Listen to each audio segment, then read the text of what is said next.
po mga kababayan, ma'am sir. This is Jam, the Filipino channel. Ang inyo pong lingkod. So today is Feb 18, 26 at tayo ngayon ay papunta. Dito yan sa may Ipil Street, Simbo, Taguig.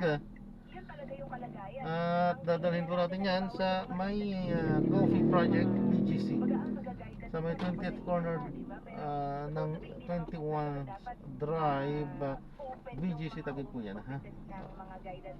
Okay, so magbabalik po tayo mamaya unti po pag nakuha na po natin sila. Disclaimer lamang po ang content po natin ay kalsada at hindi ang passenger. Kaya nga naman sakasakali mo po na may marinig kayo mga pangalan ng lugar, pangalan ng tao, pangalan ng organizations, government or private man yan, ay wala pong kinalaman ng channel na ito at wala pong pinapatungkulan. Lahat po na pinag-usapan dito ay pawang dito lamang po yan sa loob at wala pong pinapatungkulan sa labas. Okay po, magbabalik po tayo mamayang unti pag nakuha na po natin sila. Samantala makinig tayo ng mga nagbabagang balita at mga talakayan habang tayo ay pupunta doon yan sa ating pick up area. Budget natin for MOOE. Pero this year po, this full year kasi historic nga daw yung budget, no? Mukhang nadagdagan yung MOOE. Hopefully kasama po dyan yung pagbabayan sa ating mga security guards and other personnel sa school. Kasi yun po talaga, yung guards po natin actually after 8 hours wala na o kaya naman nagpapalitan. Oo, gano'n. Dito na tayo. Bernardo, National Chairperson ng Teachers. So, number 1 sa statement na kapag bubong estudyante, bubong teacher. Kapag bubong teacher, bubong estudyante. Galing po yan sa isang magaling na profesor na si Professor Carita Carlos na sinagot niya yun. Hindi ho nakakalimutan niya yun. Pangalawa yung sabihin dito po sa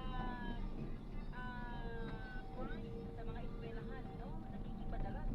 Kasi sabi, no? Sinasaksak ng estudyante, binabalik sa loob ng eskwelahan. And of course, yung safe space at may dapat yung mga eskwelahan at hindi po weak ang mga kabataan at mga estudyante. Ayos ang checkpoint nila. Hindi ini-expect ng mga motor.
para sa akin o ayaw sa akin.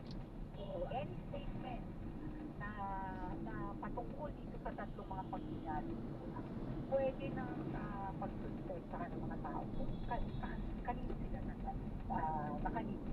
Oo. Yun yung tingin ko, gusto niyang maging linyado, gusto niyang klaro na yung linya. Nagagawa niya ito dahil sa kasalukuyan, yung mga survey, pabor. Tama. Ano to, ma'am? Sa panig niya at pinatutukuyan like sa impeachment, di ba? Mag-isip ka na, pag binoto mo ko, tatakbo ko presidente, malakas ako, Kaya, matakot ka na. So, oo, parang, ano siya, gagamitin niyang parang negotiating power din, diba? Dahil sa yung mga kailangan niyang kausapin ng mga politiko or kahit hindi na kausapin, nagsasabi siguro na in-announce niya, tapos medyo, ano siya, mataas ang kanyang ano ngayon, ang kanyang sa mga opinion, sa mga polls, electoral polls, medyo siya. Maaga ba ito, hindi? Maga. So, Kumpara, hindi ko na matandaan kung kailan nag-announce. Isa sa mga maaga diba si PR tsaka si Pinay. okay. Dapat bang matakot si Pangulong Marcos? Ewan ko kung dapat siya matakot, pero wala namang, siya naman na nakaupo Bakit siya matatakot, diba? Kaya lang, dahil nasa mababa din ng parang, mabuti hindi na tuloy yung impeachment case sa BBM, pero kasi mababa rin yung, ano niya ngayon, kumbaga parang, hahanapin ba siya ng gusto magpa-ano sa kanya sa 2028? Depende, baka sasabihin iba, baka makasama. Dahil nga doon sa, ano ngayon, no, mga approval rating niya ngayon. Pero hanggang Pangulo siya, nananatili pa rin marami siyang resources na maganda. Oo. Sabi kasi ni VP, siya rin natatakot para sa susunod na henerasyon, sa mga kababayan natin walang bahay sa ibang bansa, sa mga doble ang pasaporte, walang matatakbuhan kundi Pilipinas, at nalulugmok sa kahirapan. I mean, sabi ko kanina, Doc, Professor, vice-presidente ka, parte ka ng gobyerno, hindi ba responsible ka rin dito? Totoo yun. At responsible siya ng mailit yung ano ngayon, no? Yung kasalukuyang administrasyon. Pero Tumulong siya sa kampanya May president na siya okay, sa tingin niyo ho ba may impact yung kanyang statement ngayon? Kasi nga lakas din sa mga survey meron ho bang mas malakas na pwedeng lumaban kay Ma'am Sara? Hindi ko alam sa kasalukuyan, pero siguro panahon na rin para mag-ayos yung mga faction ng mga anti-Sara para makabuo sila ng malinaw na makakalaban at saka yung yung paghandaan na nila yung katulad ng nangyari 2020 madalian, diba? Ito na ho, yung ating mga kababayan, may impact ko ba ito sa kahirapan natin ngayon, sa mga usaping ating kinakaharap, yung kanyang statement agad, natatakbo siya? Wala. Mas may impact yun. Actually, ko minsan yun para sa mga politiko. Hindi talaga sa public yun. Para sa mga politiko yun. Malalaman na natin Ano ngayon to? kung Sa sino gitna. yung traidor, kung sino yung palipad-lipad, kung sino nakaupo at malakas. At saka sino yung kakampi niya at sino. Kasi malalagasan siya diba? Dahil nga dito sa hindi natin alam kung kailan kukunin ng ICC yung dalawa pang senador na alam naman natin super loyal sa pamilya nila. Napanood niyo ba, Dok? Ang ganda naka-makeup si Madam kanina. Siyempre yung optics inaalagaan niya. Oo. Di bali, Dok, maraming salamat, Professor. At kami po'y patuloy na makikipag-ugnayan po sa inyo. Thanks, Prof. Good afternoon. Salamat, Lourdes. Salamat. CXL. Tama kami ni sabi ko na tama di ba? Yung statement ni VP Sara para sa mga politiko kanina, tatakbo kong presidente sa 2028. Hindi para sa taong bayan. Para sa mga politiko, kasi malalaman niya na ngayon kung sino ang sa kanya at kung sino pa ang lilipat sa kanya at kung sino pa ang babaliktad para pumunta sa kanya. Diba? Number one, Tawa ko doon. Sinadya daw pala yun, Peter, kasi possible.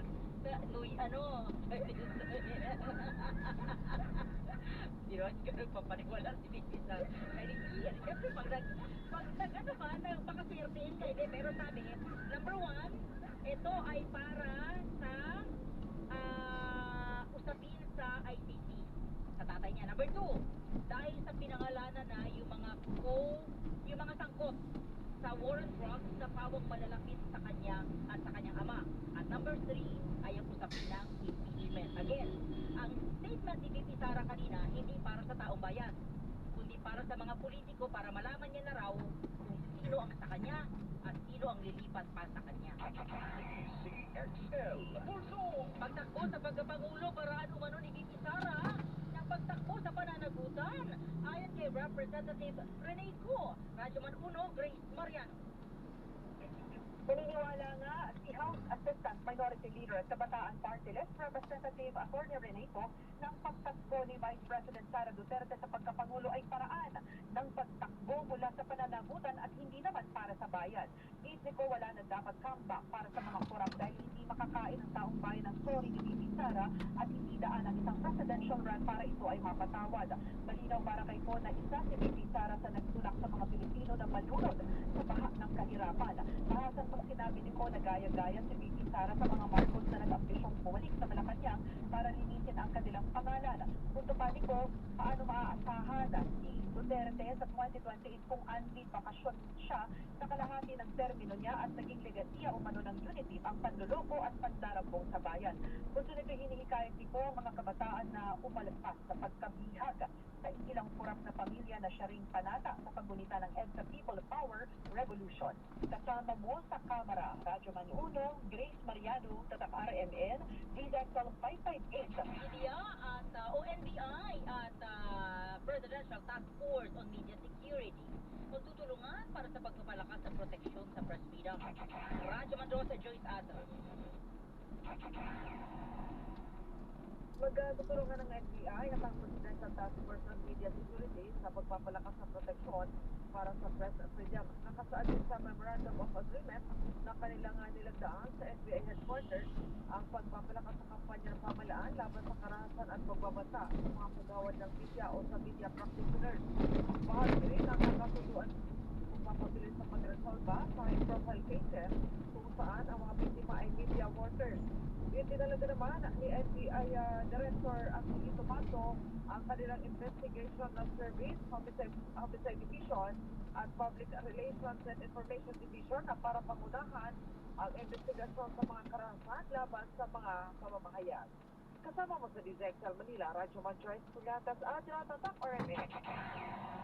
Lourdes, kalukuhan yung mga survey na yan. Hindi ko talaga binoto si Sara mula kay 0133. 45 student noon at 7 to 5 ang time. Pag mahina ang bata, tinatawag ang magulang, walang weak na teacher. Salamat po, 3.36. Ma'am, kaya mababa ang proficiency at may gulo sa school, kulang ang disiplina. There is no learning if there is no discipline. Kasi daming child rights ngayon. Daming karapatan daw ng mga estudyante, mga bata. Mula yan kay 8849. Kahit sasabihin niyang tatakbo si Sara ng presidente, hindi namin siya iboboto. Ang kapal ng blank. Ayan kay 7574. Pag sabi ni Sara, kung nagpalagay na siya ng ruling sa noo Ash Wednesday, ayaw namin sa palamura. Mula kay 6456. Good PM, wala naman siyang tumakbo sa pagka-presidente sa 2028 kasi booking na siya. Baka maging kuleras lang siya sa 2028. Sayang lang ang pera at panahon. Ma'am, sa tingin ko, ang nagpanalo sa kanya ay yung pagka-BC noong 2022 ay si BBM. Kasi malaki ang balwarte ni BBM. Si James Santos ng Quezon City. Good PM, ma'am, yung aga naman nagsabi agad ng pagtakbo bilang presidente. Marami nang nagising, hindi mananalo yan, bulat na ang taong bayan kay 8849. Naku, lalong kawawa ang bansa pag nagpresidente si VP Sara Blanca. Kay mula kay 9033. Tama ka, Ma'am Lourdes, una ata natakot si Bang Aquino, pabor na siya sa mga Duterte, yung mga sinasabi niya. Mula yan kay 8260. Lagot ka Castro. Siguro si ano to, si Antique gobyerno. Magiging presidente si Sara. Yan, lipad ka na mula kay 5563. Alam mo, sir, hindi ko kabisado to. Biglang hindi nag, ano? Tama lang? Oo, okay. Biglang naghang yung aking, Strategy yan, ma'am, para tapusin yung mga congressman para hindi siya ma-impeach. Uy, ito rin sinasabi ni Professor kanina, di ba? Kami nakikinig, si Maria Veronica Espinoco. Thank you kay Margarita Tendaro na nakamonitor po sa ating online page. Good afternoon to you. Mga kasama, tutugan po mga balita ngayong araw na ito. Mamaya po sa 5:30 live. Mula pa rin sa Green Hills, San Juan. Sa Metro Manila, Philippines. Ako si Radyo Man. Lourdes. Escaro. CXL. Pulso. Metro. Oras. Natakalan po. That time check was brought to you by ACS Manufacturing Corporation, ISO certified world-class quality. That news was brought to you by ACS Manufacturing Corporation, ISO certified world-class quality. Double Plus Gold. Pala si Tony, problema ko ang paglaki ng aking prostate. Nang malaman ko ang kaepektibo ng Double Plus ko, sinubukan ko ito at sa loob lamang ng 2 buwan, lumiit na ang prostate ko at nakakalakad na ako. Double Plus Gold. na natin sila. Maraming salamat po sa panonood. Usapan ang pangangalaga Hanggang sa muli po, ingat at God bless. Nature Corporation. Hindi Paalam po muna. kaagapay sa kalusugan. Pansamantala at tayo ay Mga kaibigan, ngayon pong gagawa na ay pag-uusapan natin ang tungkol sa ng ibang video na laman, syempre, ng ating sa ating My susunod Marvel na Tahibo mission. and Paalam po My muna Marvel pansamantala. Tahibo Capsules. This Aalamin is natin Jam. kung paano nakakatulong sa ating katawan. Ano yung mga natural health benefits The Filipino Channel ang inyong pong lingkod. Paalam po. Kaya samahan niyo po kami. Isang buong oras sa ating pong tuloy-tuloy na mga talakayang pangkalusugan.